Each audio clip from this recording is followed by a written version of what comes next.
So first off, I would like to apologize for what I said in the last college football segment. Because I said if it's a high-scoring game, TCU would probably win it. Smoke show. Absolute smoke show. It was high-scoring, but it did not end up in their favor whatsoever. Fam, TCU, what was the deal? What was the deal, man? Y'all came at us with everything. I mean, everything. Full guns blazing. Mm-hmm. You left nothing on the table. Yeah. One possession game, you did just enough to win the game. Y'all played scared against Georgia. Were they just happy to be there? I can't even say was happy to be there. They weren't happy to be on the field with Georgia at any point in time. Fair. In this game. It was like, you looked scared. You looked absolutely out of your league. Where was the Max Duggan tenacity? Where was anybody's tenacity? What, like anyone? Sonny Dykes, Quentin Johnson. They were doing anything that they wanted to, y'all. Like literally anything. Anything. What y'all want? Y'all want the run game? Here you go. Oh, you want deep middle? Here we go. Deep fade? Oh, there we go. Y'all, man. Oh, my goodness. Oh, my goodness. Now, let's not take anything away from Georgia, man. This has been an amazing 2-year run. Yeah. Like, there's just not there's not much that hasn't been said about Georgia. First and foremost, Stetson Bennett is a baller. I told you about that fade. He turned into Staquavius. That's what it is. Staquavius might get him some burn in the league. You know what I'm saying? Staquavius is nuts. He done racked it up till he's about 28 years old in college. And he said, let's go get a couple years of that NFL. Yeah. But however old he is, he's got 2 national championship rings back to back. Like, who can say that? Who are you gonna run up against that can say that they've done, at least in college? Yeah. I'm admittedly not a fan of Georgia for obvious reasons because they beat us to get to where they got to. But if I could say one thing that I was happy about, it's that I can't remember which announcer was mentioning it, but they were talking about a new era is coming upon us with Georgia. And the look on Nick Saban's face as he heard that. It was Pat McAfee. That's what it was. Okay. Hey, priceless. Pat McAfee absolutely knew what the fuck he was doing when he said that shit. He was sitting right next to Nick Saban. He's like, we're just seeing a changing of the guard. And like, here go Nick. That shit was hilarious. That was hilarious. But, I mean, look. The 2 best records in college football over the last 2 years has been Georgia and Michigan. Michigan hasn't even made it to the national championship game. Mm-hmm. Georgia's won 2. Now, Alabama, you can talk about your history, you can talk about your reputation, you can talk about the draft picks and the SEC championships and the national championships and the playoff berths and this, that, and the third and what have you. That does nothing for you today. You got to go get it today. You got to go win it today. Because they can't even brag division champ. Dog, if being a Michigan fan has taught me anything, it's that it doesn't matter even if it was last year. It doesn't matter. It honestly doesn't. It matters in terms of the history in the game as a whole. But in terms of who's running college football today, you do not take your conference titles, your Heisman trophies, your past playoff berths into these games with you. You don't. So in terms of who is the king of college football right now, it's the Georgia Bulldogs. Yeah. There's no mincing words about it. I mean, I'm comfortable enough to say that they've done it 2 years in a row. What can you say? You got to take your hat off to those guys. I'm just disappointed in TCU because we lost to y'all, and y'all was supposed to give them a better fight than that. Yes. Y'all look like y'all wasn't even supposed to be there. Yeah. 63-7. Yeah. Dog, it was like 40 to nothing at halftime or something, like 40-7. 47. I think they only scored 7 in the first quarter. Oh, my land. But it was like 17-7 in the first quarter. That was a shellacking. Yeah. That was come here, boy, let me take you out behind the woodshed and change your life.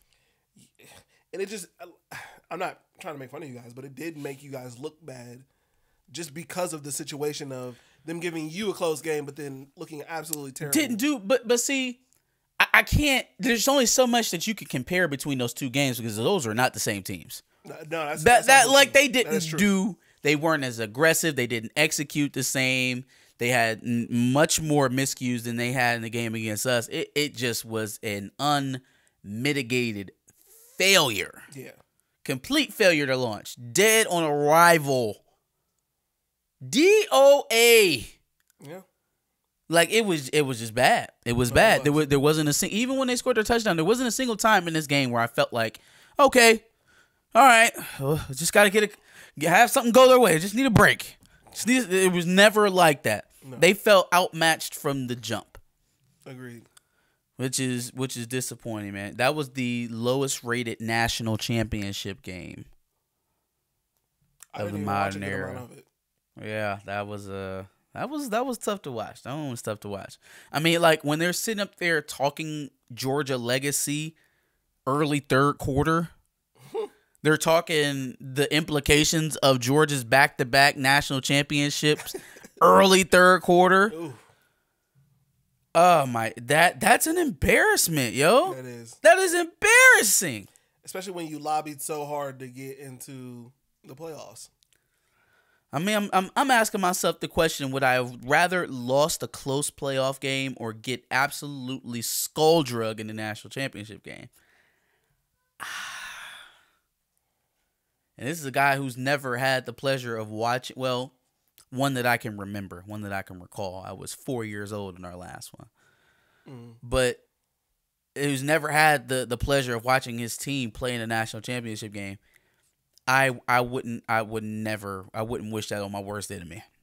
63-7. That I do that I struggle doing that in the video game. Because you know when you get up to 60, the computer start fighting back and be like, no, fuck you, I'm gonna get these interceptions off.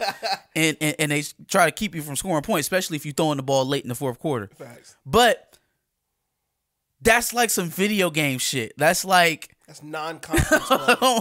It's like Georgia versus FCS West. Georgia played FCS Samford and didn't do that. They didn't do that to Kent State. They didn't do that to Kent State.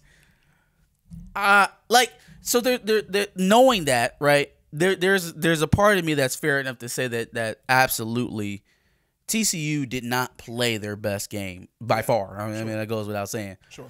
That was not the TCU team that had made it, 12-0 during the regular season, that beat Michigan in the semi. That's not the team. They even showed up in the Big 12 championship game. That's not who they are. Mm-hmm. So it's a little bit disappointing for a guy like Sonny Dykes, but hell of a start, right? Your first season, you go to the national championship game, finish the regular season undefeated. What? That's crazy, Mo. That is crazy momentum. Yeah. So, yeah, maybe the best team in Texas. Maybe you hang your head about it. Now that is something to say. That is something to say. Texas A&M, Texas Tech, Texas, Baylor. The best team in Texas is TCU. Houston. It's TCU. And honestly, after they beat Texas, I don't even think it's close. A&M's absolute dog shit. Texas Tech is not much better. They lost to Houston is, going to a new conference. We'll see what they do in the Big 12, but I mean, we'll see. And Baylor, I guess, is they won the league 2 years ago. Mm-hmm. So they're not terrible, but they're not TCU. Yeah. TCU is the best team in Texas. Mm-hmm. Wow. Like what? Legit. Excuse me? And Gary Patterson's not there? Okay. All right. Well, the world's turned upside down. What do you think about their offensive coordinator heading on down to Clemson? Well, Garrett Riley. They definitely need something out there in Clemson to kind of fix this offense somewhat because it's just not working out for them. Fam, I feel like y'all need to post me more. Right when I make my predictions, get it out there. because I swear I called this. I'm like, all right, DJ Ungalele, when he was playing behind Trevor Lawrence, came in, threw for 400 yards in like his first game, 400 and 500 yards in his first game. Yep. Now all of a sudden we fast forwarded, the man is a junior and he looks like he's a bust all of a sudden. And I'm like, well, hold on, man. That's not usually how a bust go. Mm-hmm. You know what I mean? Like, busts usually debut as a bust. They usually come into the game as a bust. Like, they don't show promise and then regress. Yeah. I would attribute that level of regression more so to probably development and coaching than that of individual improvement. You all know how I feel about Dabo. I think he is a guy who is always looking for a scapegoat. And if we can't blame Dabo for the ineptitude of the offense, well, there's only one other guy. The quarterback's gone. The coach ain't going nowhere. Who else got to go? Offensive coordinator. Okay, so he's gone. Garrett Riley. I feel like this is it's a good situation for him for the standpoint of if he turns around the Clemson offense, he's going to be the hottest, head coaching name on the map next season, probably. Yeah. If it doesn't work out, then he's Dabo's bitch boy, the same way the last offensive coordinator and DJ Ungalele were. No, for sure. Because I mean, what did we get out of Clay Klubnik in the game against Tennessee? Didn't Tennessee win that game? Did they win? Against Clemson in the Orange Bowl. Yeah, Tennessee won. That was a fucking joke, by the way. That was an absolute joke. Tennessee won. Like that was the biggest troll in all of the bowl committees. Was putting Georgia and Clemson in the Orange Bowl. Yeah. Yuck. Anyways, yeah. And Clay Klubnik looked like shit. Mm-hmm. Didn't look good. Yeah. So I'm like, even the games where he came in and quote unquote saved the day, he didn't look great. He didn't. Ran the ball, read option a lot. Jordan Shipley got it going for some reason. It can't do it while DJ's in the game. But once he leaves, I'm going to break off 6 yards to carry. Yeah. Okay. All right.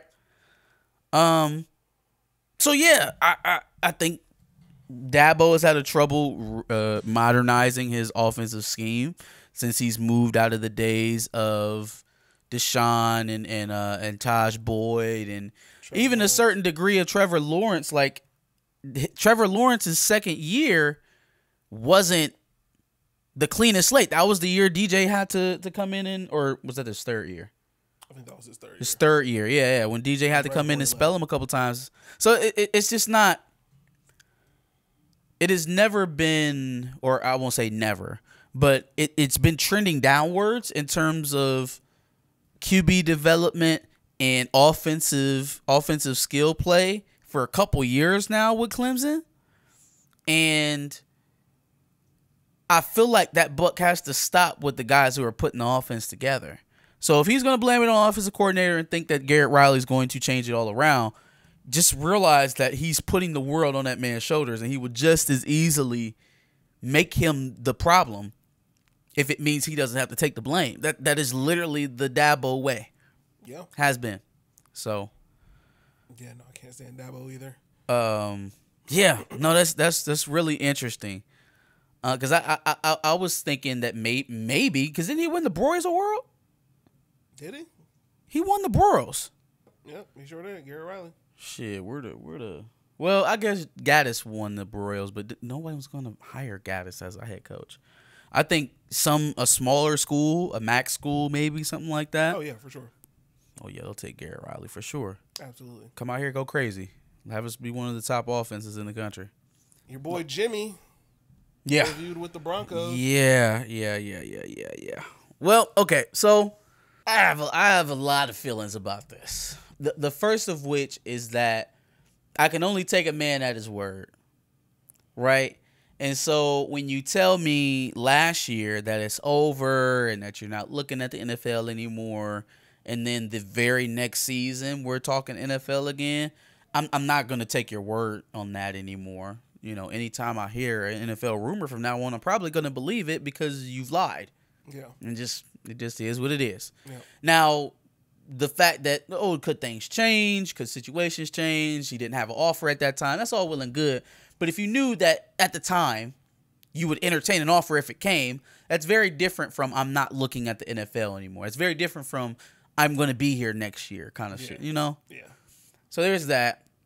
There's also the standpoint of, well, if that's what he wants to do, he has to exhaust every option when it comes about. And as much as people feel about the Broncos at the current state they're in with Russell Wilson, you know, how well they're doing on the field, that's a storied franchise, man. That's one that could rival the franchise he was previously at in the San Francisco 49ers. Yeah. You know, it wasn't that long ago that Peyton Manning was winning his last Super Bowl there, you know, beating out Cam Newton. So that wasn't that long ago. No. And then we obviously know the history with Elway and Terrell Davis and Shannon Sharp and all those guys. I understand it. You know, a franchise like that comes calling and you still have NFL interest, you'd be an idiot not to engage it. I wonder if there's not an easier way to do this to where it's not so damn public. Like, is there a way? Because from my estimations, maybe the Minnesota Vikings thing was an absolute fake out. The more that I think about that, because, like, fam, since when do you fly guys out that you don't plan on hiring on private jets? Yeah. You know what I mean? Yeah. Like, the more and more I think about that situation, it's like y'all flew him out to Minnesota on a you just ka-ching $30,000 every time to send him back home after you didn't hire him and to bring him out there. Yeah. So, like, I don't know what the fuck happened in that meeting, but I do think that there was some sort of understanding or at least nudge, you know, wink, wink kind of thing about that setup because it just felt like it was a done deal. It felt like a rollout of a new coach. It felt like you're bringing in your new guy. Because compare it to what now is happening with an even more desperate team and how they're choosing to go about it. They're not flying nobody out on no damn private plane. And I guarantee you the Broncos are doing pretty well compared to the Minnesota Vikings in terms of endowment. Yeah. So reports are saying that there is strong mutual interest between the two currently. Sure. I also hear that they love Sean Payton. Yeah. And it's been a week. It's been a week. Yeah. If they loved Jim Harbaugh, we would have heard something. We'd have heard something. If they were going to go with Jim Harbaugh and that was the final decision at this point, not saying that it won't be, but I'm saying if that was the final decision right now, we would have heard. Because if they offer it to him, he's going to take it. He's going to take it. Now, what throws a monkey wrench into these NFL, you know, dreams is a reshaping of a deal for Jim Harbaugh, making him the highest paid coach in football, which I wouldn't be too mad at. He's giving your university 2 years that you hadn't previously seen in the previous 25. So definitely not in the playoff era, at least. Pay the man. Pay the man. If Mel Tucker's contract, unfortunately, is setting an unfair bar, because that is a gross overpay. Yes, it's a gross overpay. But now Michigan State is unfortunately setting the bar. I think somewhere north of Franklin's deal, north of Day's deal, but probably maybe as a base salary shorter than Mel Tucker's, and then with incentives maybe he can get to 11, 12 million a year. You know, but which would make him the highest paid coach in college football. Was Mel's 10 years? Yeah, so it's but he's getting just under $10 million a year. Yeah, okay, 9.8 million a year. Yeah, so you give him the same 9.8 with incentives, he can make 12, the same way his contract is now. I think the sticking point is going to be the buyout, though, and which I can't. I get where people are coming from, and forget it, just let him leave when he wants to. But then you're giving him the okay to do this every season. You're saying you don't want to do this every season, so put him under contract, but don't put a buyout in there which would allow him to do this every season. Yeah. They want to put the buyout in there to scare off NFL teams. I think Jim knows that, and he doesn't want that. I think the medium, the happy middle ground for them should probably be a buyout that would be too expensive for any college to pay, but maybe slightly uncomfortable for an NFL team to play. But if they really want you, they'll pay it. Unless they're desperate enough. You know, 50, 60 million or so. You start getting into the 80, $100 million buyout range, no one's touching that. No one's going to do that. No one's going to do that. So 50, 60, maybe after 2 years it drops. After 3 years it'll drop again, because what also should come along with that understanding is that you're grooming your successor.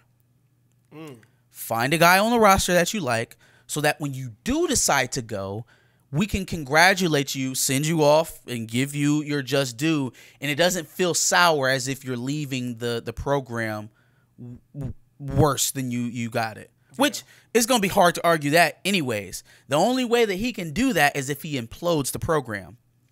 Is if you destroy a recruiting class, if you lead a mass exodus of transfers. That's the thing that would kill it. It would kind of be like how Urban Meyer kind of gave it to Ryan Day. That's exactly how they should do it. You give him a manageable enough buyout that NFL teams, if they really want him, they can pay it. It may not be the most pretty dollar amount, but it's manageable enough that they can handle it. But no other college teams should be able to touch it. And on top of that, if we are going to give you a manageable buyout, then you have to prepare us for life without you, because you're essentially telling me you could leave at any moment. The minute you get an advantageous offer from the NFL, you're going to take it. That's what you've shown me over the last 2 years.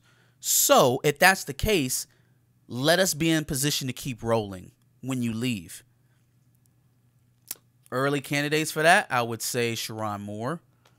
Although I think Sherron's going to get a head coaching job if he's not, I think he's going to get a head coaching job after this season, to be honest with you. So it's going to be hard to hang on to him. He's you guys' OC right now? Mm-hmm. Okay. But then there is the hometown hero, the 4-year starter, the quintessential Michigan man in Mike Hart. And I don't think Mike Hart is leaving this team until he gets a chance to be a head coach. That's exactly how I feel about Hartline. I don't think he's going to leave this team until he gets his shot. If it doesn't work out, it doesn't work out. But I don't think Mike Hart's going to be one of those guys. Because Mike Hart can definitely get jobs elsewhere to be a coordinator for sure. Yeah. For sure. But he's sticking around being the running back coach here, which lets me know that there's probably something deeper to that than just, a job. Well, it makes more sense if Sherrone Moore leaves or he moves up, that Mike Hart will probably be next up for an OC position with Michigan. Yeah. And then the next step from there is head coach. Yep. But you got to get us there. Yeah. See, the one thing that does work out if he comes back and they get a contract worked out is that Biff Poggi is going to Charlotte, our assistant coach, our assistant head coach, which opens up that position for somebody to essentially be the next one. Who that guy is going to be very telling.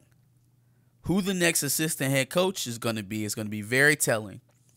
Because I believe that's going to be the guy who's going to get tapped to be the next head coach at Michigan. So we shall see.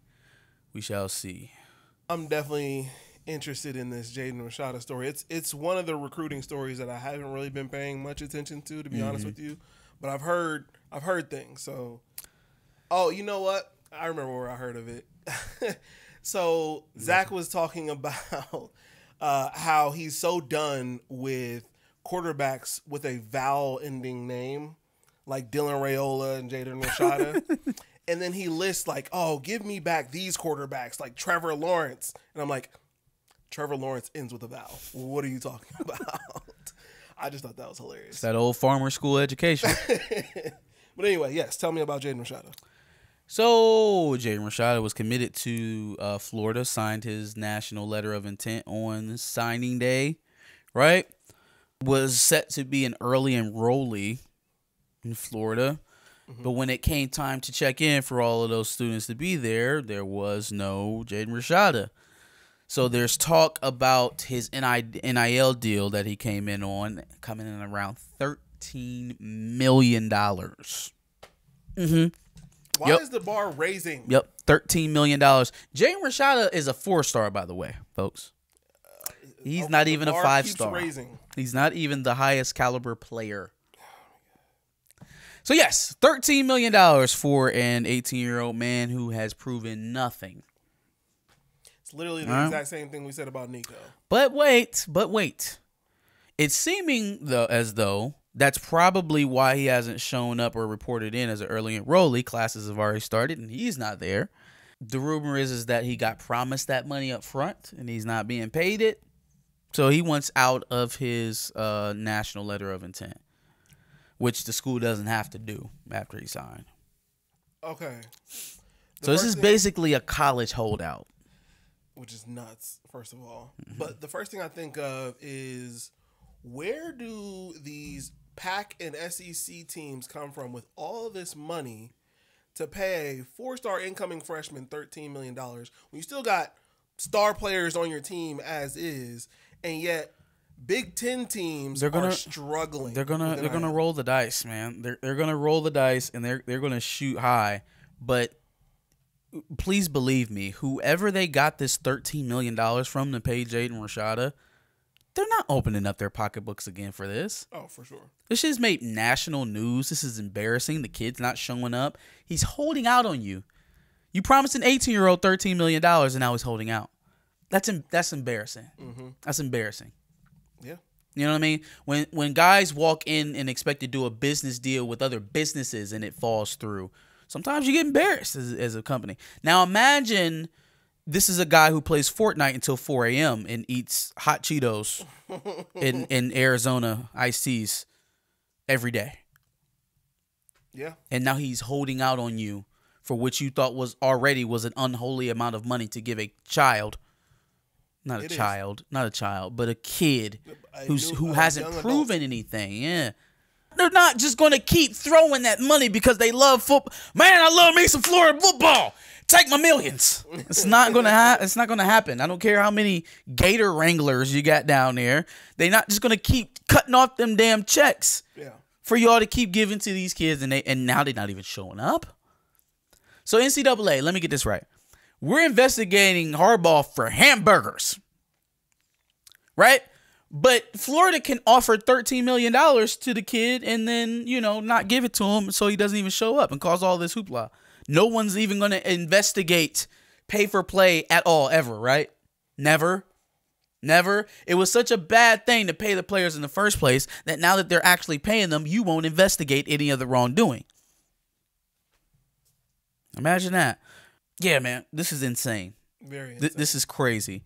Now, it should be noted that Rashada's dad, via Twitter, has denied that they're holding out over money or anything like that. But why is he not showing up? Why is he not there? Why is he not there? Unless you offer some sort of counter explanation as to why he's not there, and I'm gonna go with the $13 million thing. That's what makes the most sense to me. That is embarrassing to know that Tennessee paid for a top recruit, a 5-star, and paid $8 million. You paid 13, and the guy didn't even show for a 4-star. That didn't even show.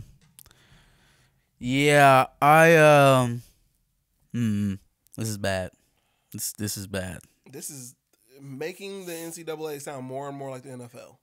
It's because no one is regulating anything. There's no structure to what is happening right now, and like you said, some of those teams who don't even I don't legitimately believe that universities in Oxford, Mississippi, and Tuscaloosa, Alabama. Well, that's different. Alabama's different. Through the panhandle of Florida, Louisiana, all of them. It's like, I don't believe that those schools have larger endowments than Ohio State, than Michigan, Northwestern. Like, you talking about old secret society white folk money now. Like, not oil money from Texas, not weed money from California. You know, not Hollywood starlet money from the upper Northeast. We talking like deep political money, medical innovations. We got law schools, business schools. It's not even comparable. Research and development, it's not even comparable. And note the cities that you're talking about when you talk about those SEC teams versus Columbus or Ann Arbor, which is 20, 30 minutes outside of Detroit. Like, you know what? You know what else? Ohio State and Michigan have two of the largest alumni bases of any American institution. Any American postgraduate institution have the largest alumni base. Yep. There's a decent contingent of Michigan and Ohio State fans in those southern states. That's how large they reach.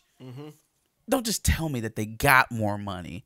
It's just that some conferences and some universities are dragging their feet into something that they know is going to blow up in someone's face. And no one wants to be first. Well, the SEC schools don't care. As long as you're not slapping their wrist, they're going to do what the fuck they do anyway. Yeah. But some universities are choosing to drag their feet because no one wants to be first into the buzzsaw. It's coming. Y'all may not believe it's coming, but someone is going to get a death penalty. Someone is going to get their scholarships snatched, their postseasons banned for a decent period of time. It's going to happen. If you believe that you are just going to be able to run rampant with all of this shit for perpetuity, forever, you're fooling yourself. It is likely to be one of these Oregon, Texas A&M teams too. I'm telling you, man, somebody gonna get a death penalty. It's only gonna take litigation, and we're so close to that happening now. Anyways, it's only a matter of time. It's only a matter of time. Yeah, somebody's gonna get sued, and then that university is going to get a death penalty. It's just gonna happen. Because everybody knows what's happening. Oh, well, the university is not supposed to have a hand in it. Bullshit. Bull. Yeah, no, they. Some are using the collectives as they should. Some are blatantly just offering this shit off top with coaches. It's happening. It's happening. All it's going to take is for us to pull your phone records. Of course, they're still there because you're dumb and you're arrogant and you think no one's going to stop you. That's how these things always get broken down anyways. Yep. It's because people are arrogant and they begin to rest on the idea that they're untouchable. You'll get got just like all the ones before you got got. Only this time, they're going to be setting an example with whoever gets caught. I'm telling you. They are waiting for somebody to make a move big enough for them to prosecute so that they can hang you out to dry as an example. Agreed. Any thoughts on Kevin Warren going to the Bears and not being the Big Ten commissioner anymore? I mean, I guess it was cool that he got USC and UCLA here before he left. Yeah. So that was dope. Yeah. But other than that, see you later, player. And also shout out to Hartline for getting that offensive coordinator position. So he's probably going to be here for the long haul. He wants to be the guy for all. Now, is he's the offensive coordinator now? And I think that was a move to keep him on the roster because obviously he's a popular coach who's going to have some prospects. Is he, with him not calling the plays, because, I mean, come on, man. He's not gonna be... Well, he'll probably call the passing game plays, right? Yeah. Because you're not going to take full control away from Justin Fry in terms of running game. I was going to say, I think both of them are kind of co-play calling, if I'm not mistaken. Don't quote me on that, though. As we keep talking this identity thing, again, your wide receivers coach is now your offensive coordinator. So I think play calling duties and who's actually going to be shooting out what is going to be a big deal. Sure. That's going to be a big deal next year for you guys. But we got plenty of offseason to talk about that. How did your team end this season? Let us know in the comments below. Let us know what you thought about the show today. Make sure you like, share, and subscribe. Come back next week for more House Divided. Absolutely. Make sure you check out some of our other episodes where we pretty much talked about college football all throughout the season. And make sure you subscribe because we will be talking about college football from here on out.